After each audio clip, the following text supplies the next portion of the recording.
Hypothetical question. You have a cabin on a creek in the mountains.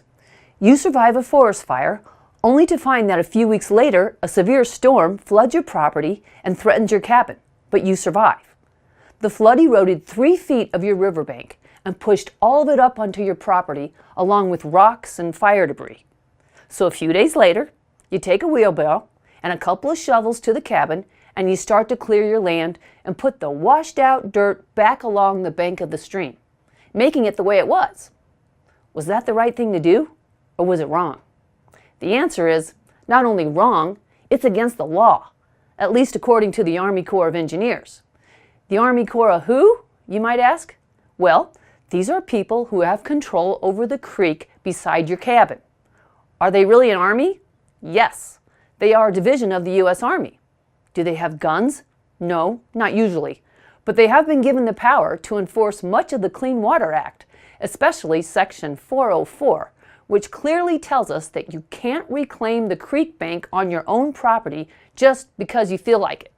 So to bring you up to speed on how streams are managed across the nation by this little-known division of the U.S. Army, here are 4 things you should know about the Army Corps and the Clean Water Act. Number 1. The Army Corps of Engineers was actually formed before we officially were a country.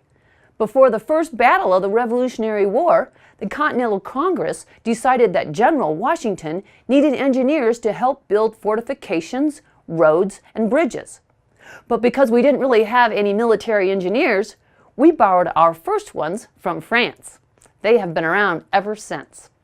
Number 2.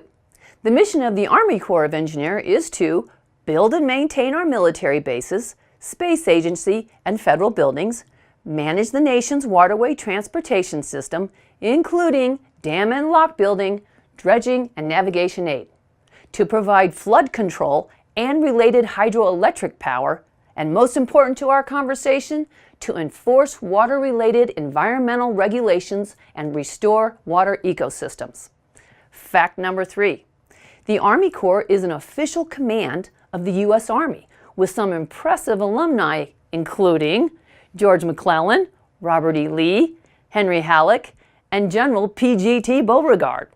This fact alone aided the South in building fortifications, railroads, and logistics that kept the Union at bay, even though they were outnumbered. And fact number 4.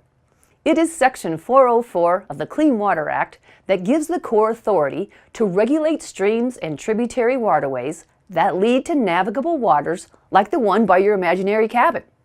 Under this authority, people must apply for and receive a permit to alter or restrict the natural flow of any river or creek that flows all the time. The purpose is to make sure that we are considering all the impacts that changing the nature of the river might have to people, plants, fish, and other things.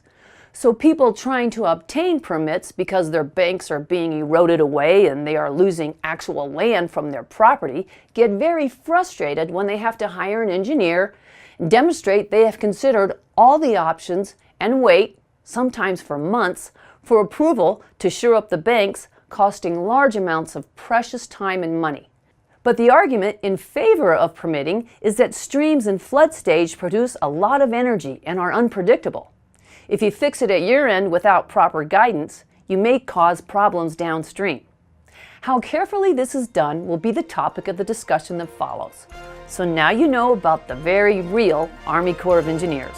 For the county seat, I'm Rhea Rossi Booth.